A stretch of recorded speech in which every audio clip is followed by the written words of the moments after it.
సరే ఎస్ఎల్బిసికి సంబంధించి ఈ ఇష్యూ జరిగినాకనే ఇప్పుడు 2-3 రోజుల నుంచి తీవ్రంగా దీనిపైన చర్చ జరుగుతుంది. అసలు దీనివల్ల లాభాలు ఏంటి, ఏం ప్రయోజనాలు ఉన్నాయి, దాదాపు ప్రపంచంలో ది లాంగెస్ట్ టన్నెల్ అని చెప్పి దీని గురించి మాట్లాడుతూ ఉన్నాం. ఏంటి సార్, దీన్ని ఎలా ఎక్స్ప్లెయిన్ చేయగలుగుతారు మీరు? కొద్దిగా వెనక్కి పోవాలమ్మా ఇది, ఎందుకంటే తెలంగాణకు కృష్ణా జలాల్లో అన్యాయం జరిగింది అనేది కేఎల్ రావు కాలం నుంచి జరిగింది. కేఎల్ రావు అనేవాడు ప్రముఖ ఇంజనీర్, ఆంధ్ర ప్రాంతానికి సంబంధించిన ఇంజనీర్, ప్రణాళిక సంఘం సభ్యుడు ఫస్ట్ 1951లో. అయితే ఈ దుర్భిక్ష ప్రాంతాల దేశంలో ఎక్కడెక్కడ ఆయన సర్వే చేయడానికి ఇండియన్ ఇరిగేషన్ కమిషన్ను బ్రిటిష్ వాళ్ళు ఏర్పాటు చేశారు. ఇది 1902లో 1901లో. అప్పుడు వాళ్ళు 2 సంవత్సరాలు అన్వేషణ చేసి రిపోర్ట్ ఇచ్చారు. అప్పుడు నిజాంను హెచ్చరించారు, నల్గొండ, మహబూబ్ నగర్ తీవ్ర దుర్భిక్ష ప్రాంతాలు తెలంగాణ ప్రాంతంలో, అంటే రాయచూరు, గుల్బర్గా ఆ ప్రాంతాలన్నీ కూడా చాలా దుర్భిక్ష ప్రాంతాలు. అప్పుడు కరువు వస్తే వేల సంఖ్యలో పశువులు, మనుషులు చచ్చిపోయేటోళ్ళు. కాబట్టి ఈ జిల్లాలను మీరు టేక్ కేర్ చేయాలి, ఇక్కడ ప్రాజెక్టులు కట్టండి అని ఒక సలహా ఇచ్చారు వాళ్ళు. దాని మీద నవాబ్ అలీ నవాజ్ జంగ్, తెలంగాణ ఇంజనీర్స్ డే చేస్తాం కదా మనం, నిజాం సంస్థానంలో అతను ఒక చీఫ్ ఇంజనీర్ ఉండేవాడు. మన హిమాయత్ సాగర్ కట్టింది ఆయనే, గండిపేట హిమాయత్ సాగర్, విశ్వేశ్వరయ్య గారి డైరెక్షన్ లో. అయితే ఆయన ఏం చేశాడంటే ఈ ప్రాజెక్ట్ ని ఏలేశ్వరం ప్రాజెక్ట్ అని కృష్ణానది మీద ఒక డిజైన్ చేశాడు. మహబూబ్ నగర్కి ఏమో అప్పర్ కృష్ణ, భీమా, తుంగభద్ర అని చెప్పి 3 డిజైన్ అక్కడ చేశాడు. అయితే వీళ్ళు ఏం చేశారు, ఎప్పుడైతే 4 ప్రాజెక్టులు డిజైన్ చేశారో తెలంగాణ సపరేట్గా ఉన్నట్టయితే మనకు కృష్ణా నీళ్ళు రానియరు, మొత్తం నీళ్ళను వాళ్ళే తీసుకుపోతారు తెలంగాణకు. కాబట్టి తెలంగాణ విశాలాంధ్ర ఉద్యమం అనేది మొదలుపెట్టారు. వాళ్ళ ఉద్దేశం భాష కాదు, భాష అనేది సాకు, నీళ్లు కావాలి వాళ్ళకి. ఈ 3-4 ప్రాజెక్టులు కంప్లీట్ అయితే మనకు నీళ్లు రావు. ఏలేశ్వరం అనేది ఇప్పుడు నాగార్జున సాగర్ కంటే చాలా పైన ఉంటుంది, ఎత్తు మీద 2 కొండల మధ్యలో ఒక డ్యామ్ కట్టి ఆ డ్యామ్ నుంచి తెలంగాణలోని అప్పటి వరంగల్ జిల్లా, ఖమ్మం జిల్లా, తర్వాత నల్గొండ జిల్లా, ఈ 3 జిల్లాలకు కాలువలు తీసి నీళ్ళని ఇవ్వాలనేది అలీ నవాజ్ జంగ్ గారి స్వప్నం. నిజాం కూడా అది మంచి ఇంటెన్షన్ ఉండే. కట్టుకుందాం అనుకున్నారు వాళ్ళు. తుంగభద్ర కూడా కట్టారు అప్పుడు జాయింట్ ప్రాజెక్టుగా. తుంగభద్ర మైసూర్ స్టేటు, అటు మద్రాస్ స్టేటు, ఇటు మన స్టేటు, హైదరాబాద్ స్టేట్, ఇవన్నీ కలిపి చేశారు. అది మద్రాస్ స్టేట్ అంటే ఆంధ్ర ప్రాంతం, కర్నూలు, కడప అవన్నీ మద్రాస్ స్టేట్లు ఉండేది. తుంగభద్ర ఉన్న ఓస్పేట అవన్నీ మైసూర్ స్టేట్. తర్వాత రాజోలి బండ డైవర్షన్ స్కీమ్ ఇవన్నీ మన ఇటు పక్క అంతా హైదరాబాద్ స్టేట్. 3 రాష్ట్రాలు కలిపి కట్టుకునేవి. అట్లనే వీళ్ళు ఏం చేశారు, మీరు తుంగభద్ర మనం కలిసి కట్టుకున్నాము, ఏలేశ్వరం ప్రాజెక్ట్ కనుక మనం జాయింట్ కట్టుకుంటే మాకు కుడికాలో వేయండి, మీరు ఎడమ కాలో పెట్టుకోండి, మాకు నీళ్ళు వస్తాయి, మీకు నీళ్ళు వస్తాయని చెప్పి చిరసంగం పెట్టుకుందాం అని చెప్పి ప్రపోజల్ పెట్టారు. ఆ ప్రపోజల్ డిస్కషన్ లో ఉన్న టైంలోనే పోలీస్ యాక్షన్ జరిగి నిజాం ప్రభుత్వం పోయింది. పోయిన తర్వాత నవాబ్ అలీ నవాజ్ జంగ్ కూడా 49లో చనిపోయాడు. సెక్రటరీ ఉండే ఆయన గవర్నమెంట్ లో, చీఫ్ ఇంజనీర్ తర్వాత సెక్రటరీ ఇచ్చారు రిటైర్ అయినాక. అయితే పెద్దగా అవగాహన లేదప్పుడు ఎవరికి. ఈ కేఎల్ రావు ఏం చేసిండు, ఆ గుంటూరు జిల్లాలో ముక్త్యాల రాజా అని ఒక ఆయన ఉంటాడు, ఆయనే గుర్రబండి తీసుకొని అన్వేషించడానికి, అంటే ఇంతకంటే బెస్ట్ ప్లేస్ ఆంధ్రకు ఉపయోగపడేది ఎక్కడన్నది. ఆయన అప్పుడు ప్రణాళిక సంఘం సభ్యుడు. ఆయన ఎండబెట్టుకొని ఆ అడవులలో తిరుగుతూ నందికొండ దగ్గరకు వచ్చారు. నందికొండ దగ్గర మెయిన్ గా డ్యామ్ కట్టాలంటే రాక్ ఉండాలి. రాక్ కనబడ్డది కృష్ణా నదిలో నందికొండ దగ్గర. ఏలేశ్వరం దగ్గర నుంచి నందికొండ దగ్గరికి రావాలంటే కృష్ణా నది ఇట్లా హెయిర్ పిన్ బెండ్ అవుతుంది, హెయిర్ పిన్ లాగా ఇట్లా ముందుకెళ్ళి వంకర తిరుగుతుంది. అయితే ఏలేశ్వరం దగ్గర కడితే ఏమైందంటే గుంటూరు జిల్లా ముంపుకు గురవుతుంది, తెలంగాణకు వంపు ఉంటుంది, నీళ్లు ఫ్లో వస్తుంది బాగా. అయితే ఇది మనకు అడ్వాంటేజ్ కాదు, కలిసి కట్టుకుంటాం కాబట్టి ఈ సైట్ మనకు అడ్వాంటేజ్ కాదని చెప్పి ఏం చేసిండు, హెయిర్ పిన్ బెండ్ తిరిగిన తర్వాత కట్టాడు నాగార్జున సాగర్. కట్టే వరకు ఏమైందంటే మొత్తం ముంపు దేవరకొండ, హుజూర్ నగరు, మిర్యాలగూడ మనకు ముంపు అయింది మొత్తం. ఆంధ్రకేమో డైరెక్ట్ వాటర్ ఇట్లా గేట్లు లేపితే నదికి నదే పోయే అంత కుడి కాలువ. మీరు 4 సార్లు పోతే ఎడమ కాలువ కుడి కాలువ 2 చూపెట్టొచ్చు, మీరు విజువల్స్ లో కూడా చూపెట్టొచ్చు. దానికేమో 21,000 క్యూసెక్కులు అంటే దాదాపు 2 టీఎంసీలు కొద్దిగా తక్కువ ఒకేసారి పోయేటట్టు అది కట్టారు. ఇళ్ళకి ఏంటంటే నీళ్లు కూడా ఎక్కవు, చిన్నగా 3 గూళ్ళు పెట్టారు. దానికి కూడా ఒక చిన్న కాలువ తవ్వాలి లీన్ పీరియడ్ లో, నీళ్ళు లేనప్పుడు. ఎంత కొట్టుకున్నా కూడా నీళ్ళు రావు. మళ్ళీ అది కూడా కింద ఎక్కడో తాటి చెట్టు అంత లోపల నుంచి కాలువ పోతుంది రోడ్కు. ఆ టన్నెళ్ళు ఆడ వ్యాలీ అంటే వాళ్ళ ఉద్దేశం ఏంటంటే ఇద్దరం చెరసగం పెట్టుకొని కట్టుకుంటాను, పెరుగు మాత్రం మీకు సగం మాకు సగం అన్నారు. మొత్తం నీళ్ళను దోచుకొని పోవడానికి ఆ కుట్ర చేసిండు కేఎల్ రావు. అదొకటే కాకుండా పొయ్యే కాలువను కూడా ఇంకా డౌన్ చేయడానికి పాలేరు రిజర్వాయర్ లో పడేశాడు. ఆ నందిగామకు జగ్గయ్యపేటకు ఆయన ప్రాంతం అది, అక్కడ నీళ్ళని తీసుకుపోవడానికి. పేరుకు తెలంగాణ కాలువ, ఎడమ కాలువ తెలంగాణకు, కుడి కాలువ ఆంధ్రకు. కానీ ఇప్పుడు ఏం జరిగింది, ఇది కుడి కాలువ మొత్తం ఆంధ్రకే పోతుంది, ఎడమ కాలువ కూడా నూజివీడు వెస్ట్ గోదావరి, జగ్గయ్యపేట, నందిగామ, కృష్ణా జిల్లా. మళ్ళీ దీన్ని టేలెండ్ అంతా కూడా ఆంధ్రకే తీసుకుపోయాడు. అయితే వాళ్ళకు అడ్వాంటేజ్ ఉండడానికి పాలేరు రిజర్వాయర్ లో పడేసాడు. దీని వల్ల ఏం జరిగిందంటే అప్లాండ్ ఏరియాస్ ఏవైతే ఉంటాయో, ఏలేశ్వరం కడితేనేమో చాలా ఎత్తు మీదకి వెళ్ళి కాలువ వచ్చేది. అప్పుడు ఆ కిందికి మొత్తం ప్రాంతం అంతా సస్యశ్యామలం అయ్యేది. ఇప్పుడు ఒక 4-5 తాటి చెట్ల కిందికి వెళ్ళి కాలువ వచ్చే వరకు ఏమైంది, ఈ మధ్యలో ఉన్న ఎగువ ప్రాంతం అంతా 4-5 లక్షల ఎకరాలు సాగులోకి రాకుండా పోయినాయి. అదివరకు 10 లక్షల ఎకరాలు అనుకున్నది 5-6 లక్షల ఎకరాలకు కూడా నీళ్ళు అందే పరిస్థితి లేదు. ఈ అన్యాయాన్ని చెన్నారెడ్డి తెలంగాణ ఉద్యమ కాలంలో గమనించిండు. ఎందుకంటే జయశంకర్ సార్ రాసిండు అప్పటికి, కేఎల్ రావు కుట్ర చేయడం వల్ల తెలంగాణ నష్టపోయింది, ఎడమ కాలువ డౌన్లో దించారు, ఏలేశ్వరం ప్రాజెక్టు కట్టలేదు. ఇదంతా విన్న తర్వాత ఆయనే ముఖ్యమంత్రి అయిన తర్వాత 1978-79లో దీనికి ఏదన్నా చేయండి, నల్గొండ నష్టపోయింది, ఫ్లోరైడ్ తో బాధపడుతున్నది, ఆ ఏలేశ్వరం ప్రాజెక్ట్ ఉంటే ఈ ఫ్లోరైడ్ పీడ ఉండేది కాదు మనకు, దీనికి ఆల్టర్నేటివ్ ఏదైనా సబ్స్టిట్యూట్ ఒకటి ప్లాన్ చేయండి అని చెప్పి ఇంజనీర్లకు చెప్పాడు.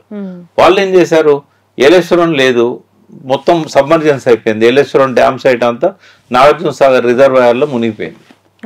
అక్కడ అద్భుతమైన శాసనాలు, పురావస్తు ఎన్నో వేల సంవత్సరాలై చాలా రకాల విగ్రహాలు, శాసనాలు ఇవన్నీ దొరికినాయడ.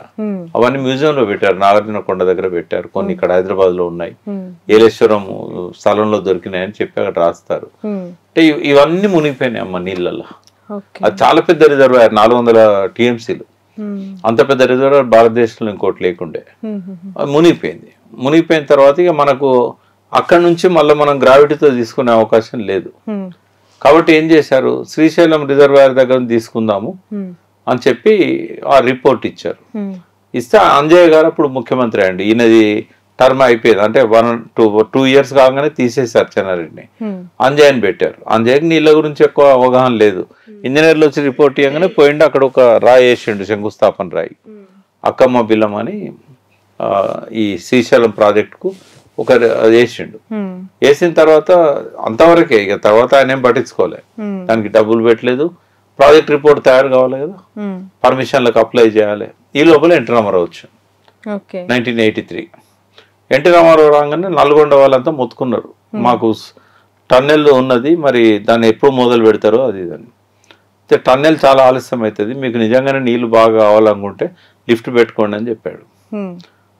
అయితే అంత పెద్ద 3 లక్షల ఎకరాలు దాని కింద ఆయకట్టు, అంత పెద్ద లిఫ్టులు లేవు, ఎక్కడ లేవు. అది అప్పుడు ఎంత 18-15 మెగావాట్లది, అది కూడా లేదు భారతదేశంలో అప్పటి వరకు. ఏమైనా హార్స్ పవర్లలోనే 5 HP 10 HP తప్ప మెగావాట్లలో లేవు లిఫ్ట్లు. సరే ధైర్యం చేశారు, చేసి ఎన్టీ రామారావు చెప్తున్నాడు కాబట్టి అది క్యాన్సల్ కాదు, టన్నెల్ అట్లే ఉంటుంది, దాని పనులు దానికి చేద్దాము, పర్మిషన్లు రావడానికి లేట్ అవుతుంది కాబట్టి ఇదైతే లిఫ్ట్ తొందరగా అవుతుంది అని చెప్పి ఎన్టీఆర్ ఒప్పించిండు ఎమ్మెల్యేలు అందరినీ. ఒప్పించిన తర్వాత లిఫ్ట్ కోసం అని మొదలుపెట్టారు.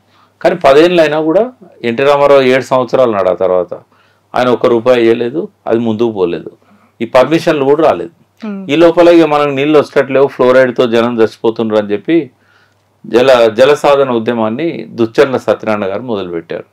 నల్గొండ జలసాధన ఉద్యమం అంటే అది హిస్టారికల్. అది ప్రపంచ ప్రజల దృష్టికి ఎప్పుడు వచ్చిందంటే పార్లమెంట్ ఎన్నికలు 96లో వచ్చినప్పుడు పివి నరసింహారావు టర్మ్ అయిపోయి దేవగౌడ ప్రధాని అండి కదా, ఆ టైంలో ఏం చేసిండంటే వాజ్పేయి అయినట్టు ఫస్ట్. అయితే ఆ టైంలో 500 మంది ఒక్కసారి నామినేషన్లు వేశారు, ఇది అట్రాక్ట్ చేయాలి దేశ ప్రజల దృష్టిని. ఎలక్షన్ ఆగిపోయింది, ఎందుకంటే బ్యాలెట్ పేపర్ అప్పుడు ఎలక్ట్రానిక్ ఓటింగ్ మిషన్ లేవు అప్పుడు. మరి 500 మంది పేర్లు అక్కడ రాయాలంటే కష్టం కదా. అప్పుడు అదొక్కటి ఆగిపోయింది, మొత్తం దేశంలో ఎలక్షన్ జరిగింది. ఎందుకు ఆగిపోయింది అంటే నీళ్ళ కోసం రైతులంతా పిటిషన్లు వేశారు. సో అట్లా ప్రపంచ ప్రజల దృష్టికి తీసుకుపోయారు అది. ఇక తర్వాత ప్రెజర్ ఎక్కువైంది. ఎలిమినేట్ మాధవరెడ్డి గారు భువనగిరి ఎమ్మెల్యే ఉండే, ఆయన పంచాయతీరాజ్ మినిస్టర్ అప్పుడు. ఆయన ఏం చేసిండంటే ఈ ఉద్యమం నడుస్తుంది, మళ్ళీ మేము గెలవలేము మీరు ఏదైనా చేయకపోతే అని చంద్రబాబు నాయుడు మీద ఒత్తిడి తెచ్చి ఆ లిఫ్ట్ స్కీమ్ సంబంధించింది కొంత ప్రోగ్రెస్ తీసుకురాగలిగారు. ఈ లోపల పివి నరసింహారావు గారు అక్కడ ప్రధానిగా ఉన్నప్పుడు ఎన్విరాన్మెంట్ క్లియరెన్స్ ఇవన్నీ వచ్చినాయి. కాకపోతే వాళ్ళు ఏమన్నారంటే టైగర్ రిజర్వ్ కాబట్టి పైన ఏం చేయకూడదు, మీరు కిందికి వెళ్ళే టన్నెల్ తవ్వుకుంటూ పోవాలన్నారు. అంటే 44 కిలోమీటర్స్ టన్నెల్ ప్రపంచంలో ఎక్కడ లేదు. ఇది మాన్యువల్ గా తవ్వలేరు. అదివరకు టన్నెల్ అంటే మాన్యువల్ గా డ్రిల్ బ్లాస్ట్ అంటాం మనం. ఇప్పుడు కాళేశ్వరం టన్నెల్స్ అన్ని కూడా డ్రిల్ బ్లాస్ట్ తో అవినాయి. డ్రిల్ చేసి దానిలో బ్లాస్ట్ చేసే మెటీరియల్ పెడతారు, అది కంట్రోల్డ్ బ్లాస్టింగ్ అంటాం, అంతవరకే బ్లాస్ట్ అవుతుంది ఏరియా. అట్లా చేసుకుంటే 203 కిలోమీటర్ల టన్నెల్స్ అయినాయి. అది ఇది ఒక టన్నెల్ కాదు, 203 అనేది ఒక టన్నెల్ కాదు, చాలా టన్నెల్స్ కలిపి 203 కిలోమీటర్లు. లాంగెస్ట్ టన్నెల్ కాళేశ్వరంలో 17 కిలోమీటర్లే, బట్ ఇది 44 కిలోమీటర్స్ ఒక్కటే టన్నెల్. అందుకే ఇంత పెద్దది ఒకటే మోటార్తో తవ్వాలంటే చాలా ఏండ్లు పడుతుంది అని చెప్పి 2 మోటార్స్ పెట్టారు టన్నెల్ బోరింగ్ మిషన్. ఇటుపక్క ఒకటి అటుపక్క ఒకటి, ఇన్లెట్ సైడ్ నుంచి ఒకటి, అవుట్లెట్ సైడ్ నుంచి ఒకటి. అందుకే బయటికి రాలేక వీళ్ళు. అయితే ఇక అవుట్లెట్ సైడ్ నుంచి వచ్చింది అంటే రెండింటి మధ్య త్రూ లేదు కదమ్మా. ఇప్పుడు అవుట్లెట్ దగ్గర నుంచి ఎక్కడ అవుట్లెట్ మనకు డిండి వ్యాలీ, ఆ డిండి వ్యాలీ దగ్గర అవుట్లెట్ టన్నెల్ ఉంటుంది. ఇప్పుడు ఇటుపక్క ఎట్లయితే ఎంట్రీ ఉంటుందో అటుపక్క కూడా ఉంటుంది, నీళ్ళు అటు నుంచి బయటకు వస్తాయి. ఇప్పుడు ప్రమాదం జరిగిన కాడ ఎంటర్ అవుతాయి. అయితే అక్కడ ఏమైంది, 20 కిలోమీటర్స్ తవ్వేసిండ్లు అటు, ఇటు 13 కిలోమీటర్లు ఇక్కడ తవ్విండ్లు, మొత్తం 33 అయింది. ఇంకా 10 కిలోమీటర్లు తవ్వాలి. బహుశా అటు నుంచి కొంత ఉండి ఉంటుంది, ఇటు నుంచి కొంత ఉన్నది. ఈ మధ్యలో మొత్తము ఆ 10 కిలోమీటర్లు గుట్టలే ఉంటాయి కదా, కింద లోపల మట్టే ఉంటది కదా, రెండింటి మధ్య కనెక్షన్ రాలే కదా. ఇంకా 10 కిలోమీటర్లు తవ్వుతే గానీ రాదు. కాబట్టి ఇటు నుంచి పోయిన మిషన్ అక్కడ ఆగిపోయింది, మధ్యలో రాళ్ళు పడడం వరద పడడం ఇదంతా జరిగింది అన్నట్టు. అయితే ఇట్లా ఈ ప్రాజెక్టును నాగార్జున సార్ నీళ్ళు ఇవ్వలేని ఎగువ ప్రాంతాలు మిట్ట ప్రాంతాలకు నీళ్లు అందించడానికి చెన్నారెడ్డి డిజైన్ చేశాడు. అయితే ఆయన మంచి ఫేర్ ఇంట్రెస్ట్ తోనే చేశాడు, గ్రావిటీతో వస్తాయి కదా. ఎందుకంటే 800 అడుగుల పైన ఉంటుంది శ్రీశైలం రిజర్వాయర్, 854 లెవెల్లో నీళ్ళని తీసుకోవచ్చు అనేది అప్పుడు ప్లాన్ చేశారు వాళ్ళు. ఎందుకంటే దాని ఎండిడిఎల్ అంటాం ప్రతి ప్రాజెక్టుకు, అంతకంటే తక్కువ తీయకూడదు, లెవెల్ అక్కడికే ఆపాలని చెప్పేసి. ఇక్కడ కుట్ర ఏం జరిగిందంటే, ఇప్పుడు నేను మీ ద్వారా తెలంగాణ ప్రజలకు కానీ రాజకీయ నాయకులకు కానీ నీటిపారుదల ఇంజనీర్లకు కానీ చెప్పేది ఏంటంటే, ఇదొక నిరర్ధక ప్రాజెక్టు. ఇప్పటిదాకా పెట్టిందంతా వేస్ట్, ఇక ముందు పెట్టబోయేది వేస్ట్. వీళ్ళ ప్రాణ త్యాగాలకు కూడా నిష్ఫల త్యాగాలు ఇవి. ఇప్పుడు ఎవరైతే చనిపోయినలో ఏ రకంగా ప్రయోజనం లేని నిరర్ధకమైన త్యాగాలు అవి. ఎందుకలా ఎవరు అనలేదు, ఇప్పుడు నేను అంటున్నా. ఎందుకు అంటే రీజన్ ఏంటి సార్? మనం తవ్వేది ఎందుకమ్మా, నీళ్ళు రావడానికే కదా, నీళ్ళు రావాలి కదా. అక్కడ ఏం జరిగింది, రాజశేఖర రెడ్డి గారు 2005లోనే ఈ ప్రాజెక్టుకు అంకురార్పణ చేశారు. చేసినప్పుడు సిల్ లెవెల్, ఇప్పుడు అవుట్లెట్ ఎక్కడైతే ప్రమాదం జరిగిన అవుట్లెట్ ఉందో, మనం ఎక్కడి నుంచి అయితే టన్నెల్లోకి ఎంటర్ అవుతామో అక్కడ ఆపోజిట్ లో ఒక మార్క్ చేశారు. అది తవ్వితే అక్కడ నుంచి నీళ్ళు రావాలి లోపలికి, అంతే కదా. అయితే ఆ లెవెల్ ఎంత అంటే 854. 885 ఫుల్ రిజర్వాయర్ లెవెల్. అయితే 854 నుంచి 885 వరకు నీళ్లు ఉన్నప్పుడే ఈ టన్నెళ్ళకు నీళ్ళు వస్తాయి. అయితే భవిష్యత్తులో ఉండే అవకాశం లేదు, అంత ఆ లెవెల్కు నీళ్ళు వచ్చే అవకాశం లేదు. ఎందుకు లేదు అంటే, ఇది కట్టినాడు ఉండే, తర్వాత రాజశేఖర రెడ్డి ఇమ్మీడియట్ గా 1 ఇయర్కే వెలిగొండ ప్రాజెక్టుకు అడ్మినిస్ట్రేటివ్ శాంక్షన్ ఇచ్చాడు. దాని సిల్ లెవెల్ దీనికంటే చాలా కింద పెట్టాడు. సో తొందరగానే వాటర్ వచ్చేస్తుంది. అంటే అక్కడ వరకు వచ్చినాక వాళ్ళు తీసుకుపోతారు, ఇక పైకి ఎట్లా వస్తాయి. ఇప్పుడు ఇదేమో 854 లెవెల్, ఇది 885 లెవెల్. ఇది మాక్సిమం రిజర్వాయర్ లో ఫుల్ ఉంటాయి. అయితే ఇక్కడ దాకా నీళ్లు వస్తే, ఇంకా పై దాకా నీళ్లు వస్తే ఇళ్ళకి వెళ్తాయి. ఇప్పుడు వలిగొండది ఎక్కడ పెట్టిండు, ఇక్కడ పెట్టిండు. సో వచ్చిన వాటర్ అంతా వలిగొండ పోతుంది. ఇంకా దాని కింద ఏం చేసిండు, పోతిరెడ్డిపాడు పెట్టాడు. Oh my God. 840 ఆ లెవెల్లో పెట్టి ఏం చేసిండంటే అక్కడికి కూడా నీళ్ళు వచ్చుడు కష్టంగా ఉన్నదని చెప్పి 830 దగ్గర ఒక పంపింగ్ స్టేషన్ పెట్టిండు. పెట్టి ఒకవేళ నీళ్ళు ఎక్కువ లేకపోతే పోతిరెడ్డిపాడుకు నీళ్ళు రావు కదా, ఆ లెవెల్ లేకపోతే పంపింగ్ తోని పోతిరెడ్డిపాడు నింపి కిందికి పంపాలని చెప్పి చేశాడు. అంటే 830 దగ్గరనే ఈ వచ్చిన నీళ్ళు వచ్చినట్టు ఖాళీ అవుతాయి. ఒక రోజుకు 5 TMCల కంటే ఎక్కువ నీళ్లను తీసుకుపోవడానికి ఏర్పాటు చేశాడు పోతిరెడ్డిపాడు ద్వారా. 5 TMCలు చాలా ఎక్కువ కదా, అయితే ఒక నదిని మళ్లించే ఏర్పాటు అన్నట్టు అది. ఇప్పుడు ఆ నీళ్ళని తీసుకుపోకపోతే లెవెల్ పెరుగుతూ ఉంటది, 854 దాకా నీళ్ళు వస్తాయి. జియోలో 854 MDDL ఉంటే దాన్ని 834 కు మార్పిచ్చాడు రాజశేఖర రెడ్డి. 834 దగ్గరనే డ్రా చేసుకొని పోయేటట్టు పెట్టుకున్నాడు. ఇవన్నీ తర్వాత కాలంలో జరిగినాయి. 2005 నుంచి ఆయన 2009 దాకా బతుకున్నాడు కదా. ఈ 4 సంవత్సరాల్లో ఆయన చేసిన ఘనకార్యాలు ఏంటంటే ముందు పెట్టిన టన్నెల్ సిల్ లెవెల్ కు నీళ్లు రాకుండా కింద అన్ని ఏర్పాట్లు చేసుకున్నాడు రాయలసీమ తరలించకపోవడానికి. తర్వాత 802 దగ్గర అంటే ఇక శ్రీశైలం డెడ్ స్టోరేజ్ 810. అంటే డెడ్ స్టోరేజ్లకు వచ్చిన నీళ్లను కూడా తీసుకుపోవడానికి ముచ్చుమర్రి అనే కాడ ఇంకొక లిఫ్ట్ ఇరిగేషన్ స్కీమ్ పెట్టిండు. హంద్రీ నివాకు తర్వాత కేసీ కెనాల్ కి ఆ నీళ్లను 802 దగ్గరకు వచ్చేసరికి ఇప్పుడు 854 ఇక్కంటది, 802 ఇక్కంటది. ఇక్కడికి వచ్చిన నీళ్ళని కూడా తరలించకపోవడానికి ఆడ లిఫ్ట్ పెట్టిండు. తర్వాత జగన్ ఇంకా ఆయన కొడుకు కదా, ఆయన ఏం చేశాడు తెలుసా, 798 అంటే డెడ్ స్టోరేజ్ కంటే చాలా కింద. అంటే ఏమన్నా కొద్దిగా నీళ్లు వచ్చినా కూడా శ్రీశైలంలకు వాడిని ఎత్తుకపోవడానికి రాయలసీమ ఎత్తిపోతల పథకం పెట్టాడు. రాత్రి మగళ్ళు చంద్రబాబు నాయుడు, ఆదరు జగన్ లైట్ల వెలుగులలో పనులు చేస్తున్నారు. అంటే నీకు 800 ఫీట్లే వచ్చేటట్లేదు. 802 కాడ ముచ్చుమారి ఉన్నది, 830 కాడ పోతిరెడ్డిపాడుకు లిఫ్ట్ స్కీమ్ ఉన్నది, 840 కాడ బలిగొండ ఉన్నది.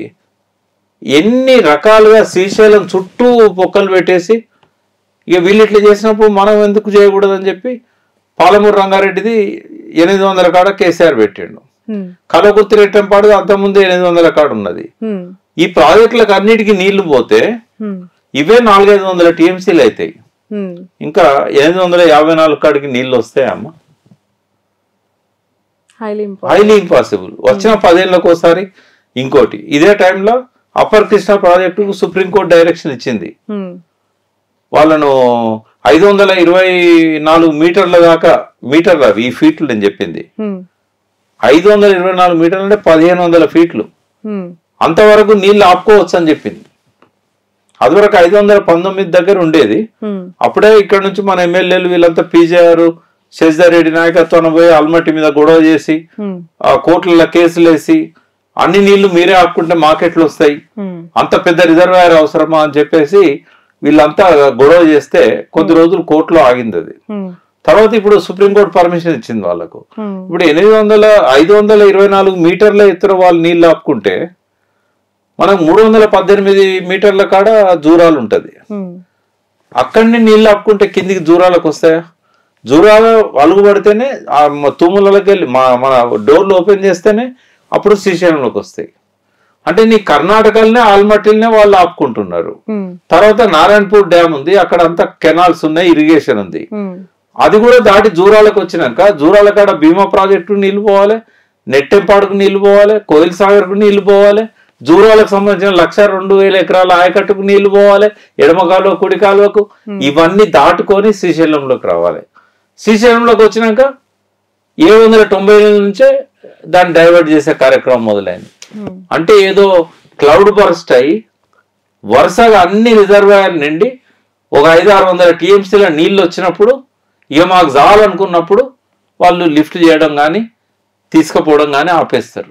వాళ్ళ దాహం తీరాలి, కర్ణాటక దాహం తీరాలి, రాయలసీమ దాహం తీరాలి, మహబూబ్నగర్ దాహం తీరాలి, కల్వకుర్తి, నెట్టంపాడు, భీమా, పాలమూరు రంగారెడ్డి, కోయిల్ సాగర్ ఇవన్నీ అయిపోయినాక రాయలసీమలో మద్రాసు దాకా పోవాలా నీళ్లు. ఎస్ఆర్బిసి తర్వాత తెలుగంగ, గాలేరు నగరి, హంద్రీ నీవా, రాఘవేంద్ర స్వామి రిజర్వాయర్, వెలిగొండ, వెలుగోడు, బ్రహ్మంగారి మఠం, ఆ కండవేరు సమస్యలో చిన్నగా ఉన్న వాటిని 20-30 టీఎంసీలు ఉన్న వాటిని 70-80 టీఎంసీలో పెంచుకున్నారు. ఓ 400 టీఎంసీల నీళ్ళని స్టోర్ చేసుకోవడానికి ఏర్పాట్లు చేసుకున్నారు. ఇవన్నీ అయినాక కదా శ్రీశైలం టన్నెల్ కు నీళ్ళు వచ్చేది. So it's waste of money, waste of efforts. ఇప్పుడు కోపాలు రావచ్చు ఎవరికన్నా, కానీ భవిష్యత్ తరాలకు చుక్కని నీరు రాదు అందులోంచి. ఎప్పుడో 10 ఏళ్లకు 8 ఏళ్లకు ఇప్పుడు నేను చెప్పినట్టు పైనంతా క్లౌడ్ బర్స్ట్ అయ్యి ఓ పెద్ద ఉపద్రవం వచ్చినట్టు నీళ్ళు వస్తే తప్ప ఇక శ్రీశైలం నాగార్జున సాగర్ నీళ్ళు వచ్చే అవకాశం కూడా ఉండదు. అదొక నిరర్ధక ప్రాజెక్ట్ అయిపోతుంది. నీకు 854 కాడనే నీళ్లు రానప్పుడు 885 వచ్చేదాకా వాళ్ళు నీళ్లు కిందికి వదలరు. అప్పుడు మీరు 2009లో కర్నూలు మునిగిపోయిందా? ఆ స్వార్థం. ఆడ నాగార్జున సార్ అంతా ఖాళీగా ఉంది, 400 టీఎంసీలు. అంటే ఇప్పుడు సిల్ట్ వచ్చి 308 టీఎంసీలో పడిపోయింది. అది అందులోకి నీళ్లు ఇవ్వకుండా మొత్తం స్టోర్ చేసి పెట్టుకున్నారు శ్రీశైలంలో. ఒక్కసారి చుట్టుపక్కల ఉన్న చెరువులు అన్ని దిగి రాత్రి పెద్ద ఎత్తున 100 టీఎంసీలు వచ్చేసినాయి. వాళ్ళకు ఏం చేయాలో అర్థం కాక అప్పుడు గేట్లు లేపారు.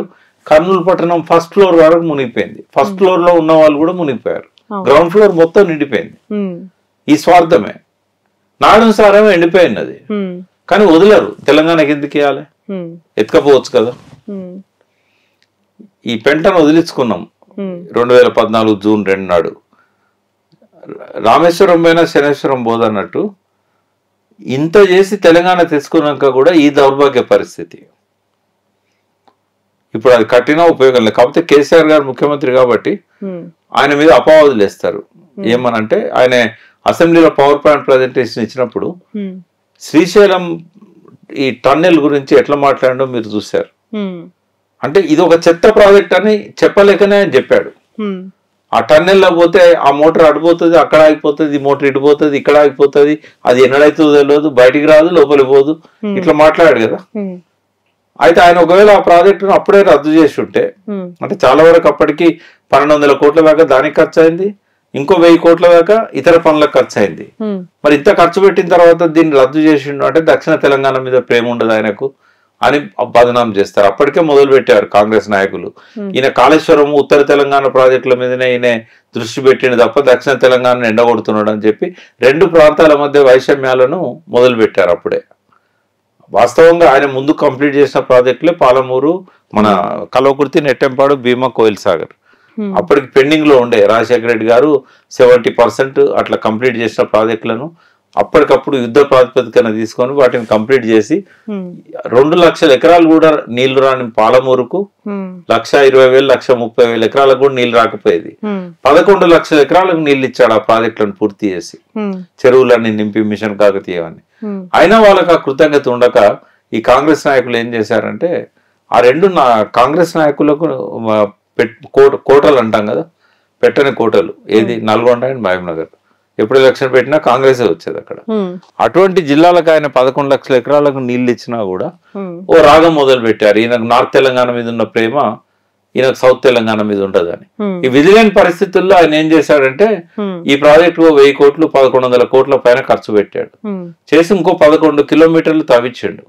అప్పుడేం ప్రమాదాలు జరగలేదు, బట్ వర్క్ స్లోగా ఉంటది. ఎందుకంటే హార్డ్ రాక్ ఉంటేనేమో ఫాస్ట్ గా పోతుంది. బట్ అడుగడుగున ఈ మట్టి పిల్లలు ఇవన్నీ రావడం వల్ల, లూజ్ సాయిల్ రావడం వల్ల